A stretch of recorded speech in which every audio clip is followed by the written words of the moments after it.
Siapa itu dzurriyyah, siapa itu habaib, siapa itu syara'if, gak ada yang tahu. Ya. Disinilah sudah menunjukkan akan tanda kiamat kubra. Anak kita nggak tahu, cucu kita nggak tahu. Padahal Nabi perintahkan kita agar mengenal dan mencintai mereka. Nabi nyatakan, adibu auladakum bitsalati khisal, ajarkanlah akhlak kepada anak kalian dengan 3 perkara. Pertama, hubbi nabikum, cintai nabi kalian. Yang kedua, hubbi ahli baitih, cintailah anak keturunannya. Ya. Kita gimana cinta? Kita gak kenal. Siapa itu dzurriyyah Nabi? Ya, lari kemana mereka itu nasabnya?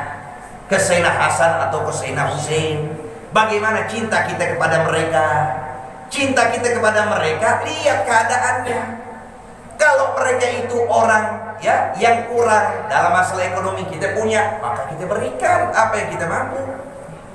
Dikarenakan Sayyidina Abu Bakar Siddiq menyatakan, urqubu Muhammadan fi ahlih, perhatikanlah Muhammad di dalam keluarganya. Walladzi nafsi biyadih, demi zat yang aku berada di dalam genggaman tangannya, la darabatu Rasulillah sallallahu alaihi wasallam, sungguh kekerabatan Rasul sallallahu alaihi wasallam ahabbu ilayya min an asila kerabati, lebih aku cinta ketimbang aku perhatikan kerabatku. Maksudnya begitu ya, kita cinta kepada Rasulullah, kita cinta pula kepada anak cucu. Layaknya kita cinta kepada guru kita, anak cucunya juga kita cinta. Kita cinta kepada guru kita, tapi anak cucunya kita benci. Gimana dapat kecintaan dari guru kita? Dan begitu kias. Ya. Maka dalam riwayat yang kita takutkan, ada suatu hadis yang mengancam bagi mereka yang benci kepada ahli bait Nabi SAW. Ya, dalam hadis diriwayatkan oleh Imam Tabrani dalam Syarh Muslim, beliau menyatakan bahwasanya Nabi SAW bersabda, "Lau anna rajulan," kalau ada seseorang, "sofana baina rukni wal maqam," kerjaannya ibadah, setiap harinya dia sholat di Masjidil Haram. Ya, rukun wal maqam itu di Ka'bah. Ya, sholatnya di rukun Ka'bah, kerjanya begitu setiap harinya. Wa shalla wa shom, kerjanya sholat terus, kerjanya puasa. Tsumma mata wa huwa mubghid li ahli bait Nabi sallallahu alaihi wasallam. Kemudian dia meninggal dalam keadaan dia benci keluarganya Rasulullah. Dia meninggal keadaan benci keluarga Rasulullah. Dakhalan nar, pasti orang tersebut masuk ke dalam neraka. Jadi nggak ada manfaat tuh sholatnya, nggak ada manfaat ibadahnya. Kalau di hati kita ada kebencian kepada anak keturunannya Nabi Sallallahu Alaihi Wasallam. Nah, ini cara cinta kita begitu. Ngelihat yang ahlul bait keturunan Nabi kurang dalam masalah ilmu, kurang dalam masalah agama, nasihatin. Jangan diemin juga. Dia nggak sholat, kita nasihatin, nggak pantas kamu. Engkau orang mulia, darah kamu orang mulia. Engkau yang harus tepat, yang pantas di depan. Nasihatinnya begitu. Betul kan? Itu ahlul bait punya ilmu, kita dahuluin, belajar sama dia, utamakan dia. Karena Nabi nyatakan, qaddimu Quraisyan, dahulukan kaum Quraisy, wa ta'allamu minhu, belajarlah kalian dari kaum Quraisy. Dan kita pasti tahu bahwasanya Nabi dari keturunan kaum Quraisy, pasti anak cucunya pun juga ada keturunan Quraisy. Begitu, jadi tempatkanlah porsinya pada masing-masing keadaan. Kalau di situ kita memiliki rasa kecintaan kita kepada Rasulullah, kita memiliki rasa cinta kepada ahlul bait keturunannya Nabi, maka disinilah bisyarah, kabar gembira ya, dengan kita pun nanti akan bersama Nabi SAW bersama anak keturunan Nabi di akhirat. Asal kita tancapin dulu cinta kepada mereka, ajarkan anak kita juga, ajarkan cucu kita biar cinta kepada dzurriyyah Nabi, biar cinta kepada para habaib dan syaraif. Tutup kekurangan mereka. Kita lihat dari nasab mereka, bahwasanya kakeknya mereka, dengan sebabnya lah kita tahu Allah, dengan sebabnya lah kita tahu agama Islam. Nabi menyatakan, "Gulla as'alukum alaihi ajra illa al-mawaddata fil qurba." Tidaklah aku minta pada kalian upah melainkan kecintaan kepada kerabat. Situ. Ya. Nah ini, oleh karena itulah selawat kepada keluarga Nabi ini termasuk dari rukun sholat. Ya, rukun sholat kita dalam selawat kita ucapkan Allahumma sholli ala Muhammad wa ala ali Muhammad. Maka dalam rukun sholat di antara rukun qauli yaitu setelah tasyahud akhir selawat kepada Rasulullah. Ya.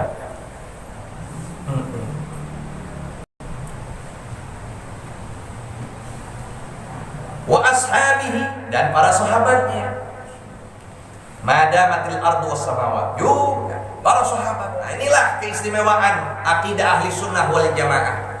Kita cinta keluarga Nabi, kita cinta para sahabat. Harus kita tegakkan keduanya.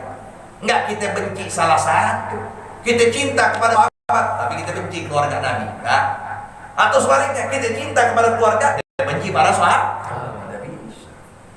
Tidak bakal jadi beriman kalau kita benci kepada para sahabat. Apalagi mereka sahabat yang besar, kibarus sahabat, seperti Sayyidina Abu Bakar Siddiq, Sayyidina Umar bin Khattab, ya, yang Nabi angkat mereka luar biasa keutamanya.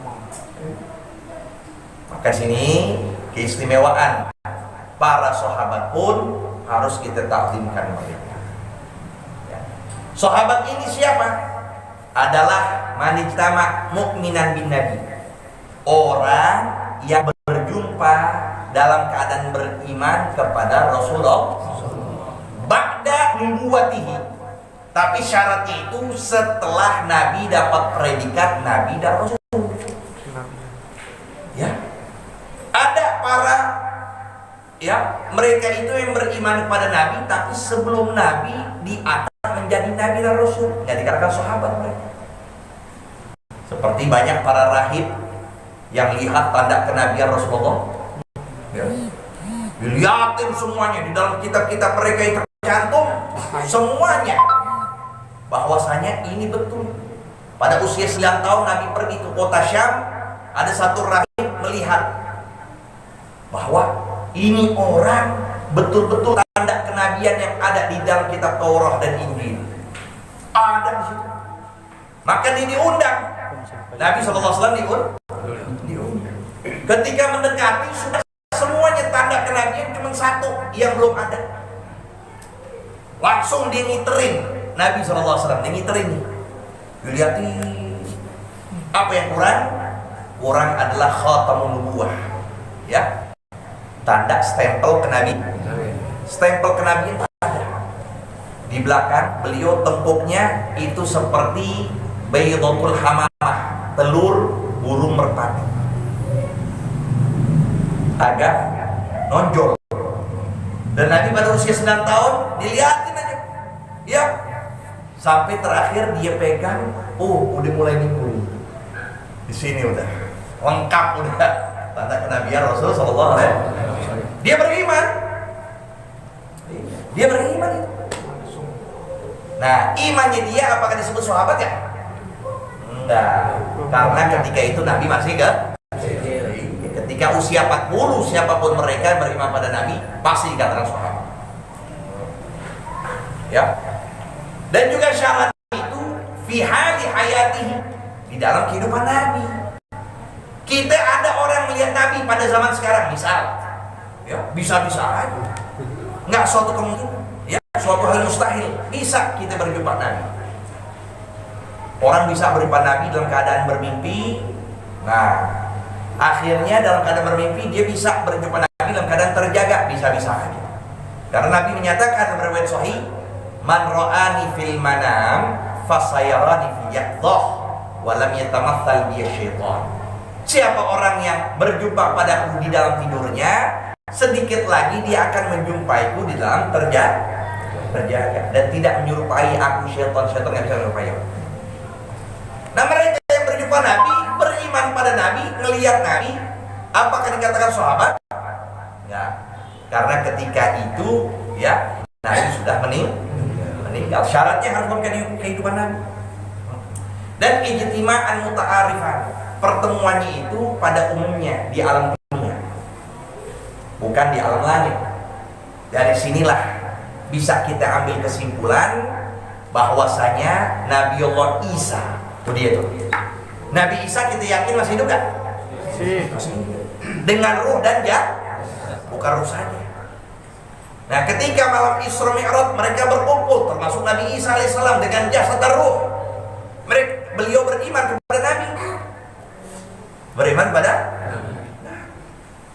maka disinilah bisa kita artikan dalam definisi ini bahwa Nabi Isa alaihissalam juga termasuk sahabat Rasulullah. Masuk sahabat Rasulullah. Maka beliaulah ya yang mengumpulkan sifat kenabian dan sifat kesahabatan. Beliau nabi dan beliau sahabat. Juga Nabi Khidir alaihissalam. Nabi Khidir.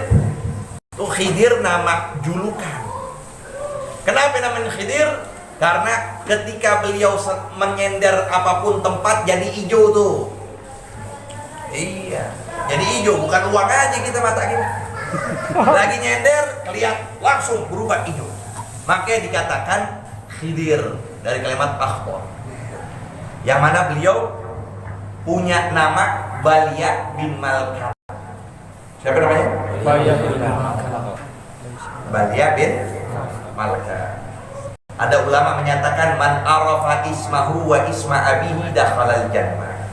Siapa orang yang tahu namanya dan tahu nama ayahnya, niscaya dia bakal masuk surga.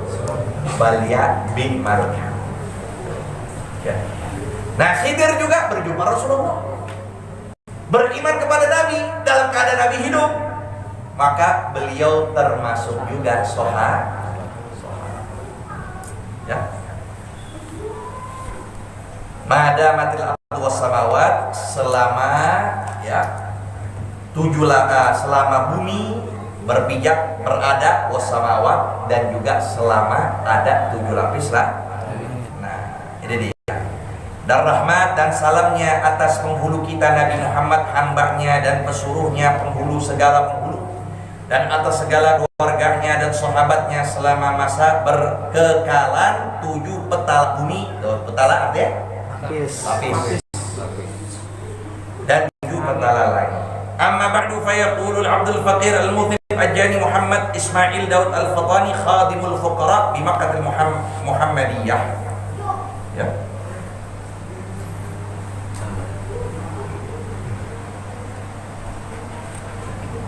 Mahmiyah kali ya. Mahmiyah ini ya.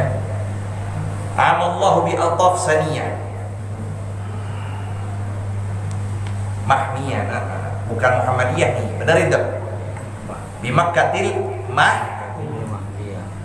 bukan dal tuh. Mahmiyah. Enggak pakai dal. Mahmiyah. Iya, setelah mim langsung ya, enggak pakai dal lagi. Iya, dalnya hilang. Sambungin ke situ langsung bisa.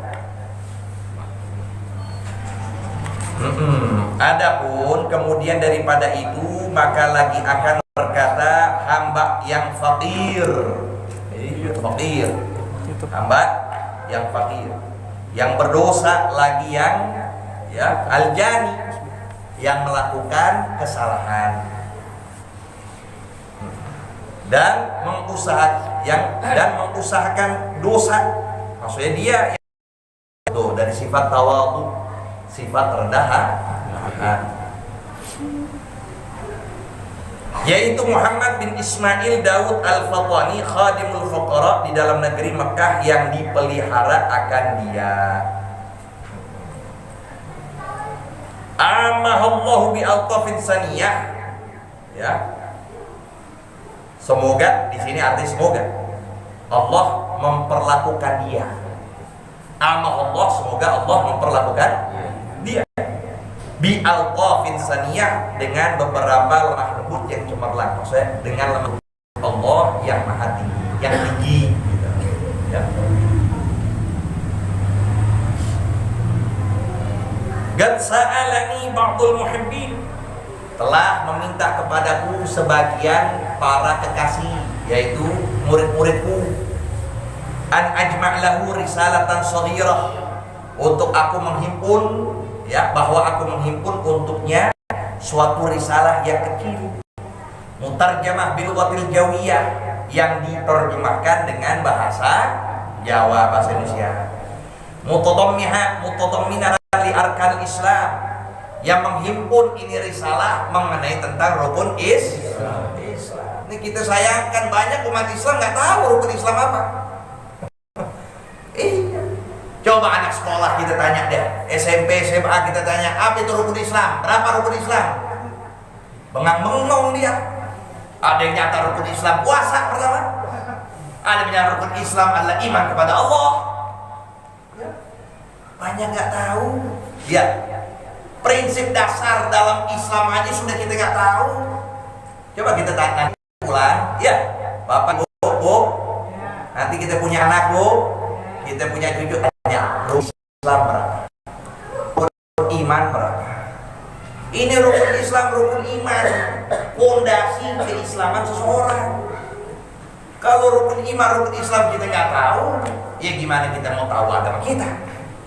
Islam apa? Iman apa? Nah, disinilah pentingnya nih kitab akan berbicara tentang menjabarkan kedua rukun tersebut. Ya, wabai apalagi itu? Wazajri tarikis shalah, dan akan menjelaskan tentang ya ancaman bagi mereka yang meninggalkan sholat. Yang syurut sholati wa arkaniha, dan menjelaskan syarat-syarat salat dan rukun-rukunnya, wa ba'di fawaidah dunyawiyatin wa ukhrawiyatin, dan akan menjelaskan sebagian manfaat-manfaat urusan dunia dan urusan akhirat. Nah, itu dia. Telah menuntuti akan dia. Sampai ya. Wallahu a'lam. Ya. Terakhir tuh, barisin aja. Telah menuntuti akan dia. Ya. Puasa setengah daripada kekasih. Salah menuntuti akan daku ya. Nah, menuntuti artinya meminta akan daku setengah daripada kekasih. Wallahu a'lam. Sebelum mengakhirkan ya, kita telah masuk dari bulan yang luar biasa, bulan yang disebut bulan Rajab. Sehingga banyak hadis yang menyatakan Rajabun syahrullah. Rajab itu bulan Allah. Wa Sya'ban syahri. Sya'ban itu bulan aku. Wa Ramadan syahrul ummati, dan Ramadan bulan umat. Maka dari sinilah, dari awal bulan ini akan menentukan keberhasilan kita di bulan Ramadan. Kalau sudah kita memiliki agenda di bulan Rajab di dalam memfokuskan ibadah kepada Allah, udah mulai nih, kita harus fokuskan nih bulan untuk ibadah kepada Allah. Kalau sudah kita memfokuskan, maka kita akan menyambut bulan Sya'ban dengan penuh semangat. Kalau kita sudah menyambut Sya'ban dengan semangat, maka Ramadan segala kemuliaan yang ada di dalamnya, maka dengan mudah untuk kita memperolehnya. Dikarenakan sudah terbiasa. Tapi kalau Rajab udah begitu saja, nggak ada nilainya sama kita. Sama halnya Rajab nggak ada beda. Masuk bulan Sya'ban begitu saja, sama, nggak ada beda. Dan masuk bulan Ramadan juga begitu. Tidak ada hal yang berbeda dengan bulan-bulan lain. Sedangkan Nabi SAW menyatakan, ya, kalau lau ya'lamu ma fi Ramadan minal jumni wal barakah, kalau seandainya umatku mengetahui dari bulan Ramadan berupa kemuliaan dan keberkahan, la tamannau an yakuna sanah kulluha fi Ramadan. Mereka senantiasa berharap antakuna sanah kulluha Ramadan. Mereka berharap seluruh bulan adalah bulan Ramadan. Jadi dianjurkan kita di antara hal di bulan Rajab ini kita puasa. Juga di antaranya dianjurkan untuk kita memperbanyak istighfar. Dari amalan para ulama, ya, kita datangkan selepas sholat Isya, yaitu kita membaca Rabbil firli warhamni wa tub alayya sebanyak 70 kali. hadis. Sekalipun hadisnya dhaif tapi sangat bagus untuk kita akan di dalam memotivasikan untuk beramal. Gak apa-apa itu. Ya, Rabbighfirli warhamni wa tub. Selepas salam kita baca itu. Ini maghrib banyak. Ya. Habis maghrib masuk. Oh iya, tapi memang banyak penjelasan isya. Bisa. Selepas sholat isya, ya, selepas salam langsung baca. Rabbighfirli warhamni wa tub alayya. Rabbighfirli warhamni wa tub alayya. Sekalipun pada waktu yang lain di bulan Rajab pun emang itu ya dianjurkan, tapi lebih khusus lagi selepas sholat isya.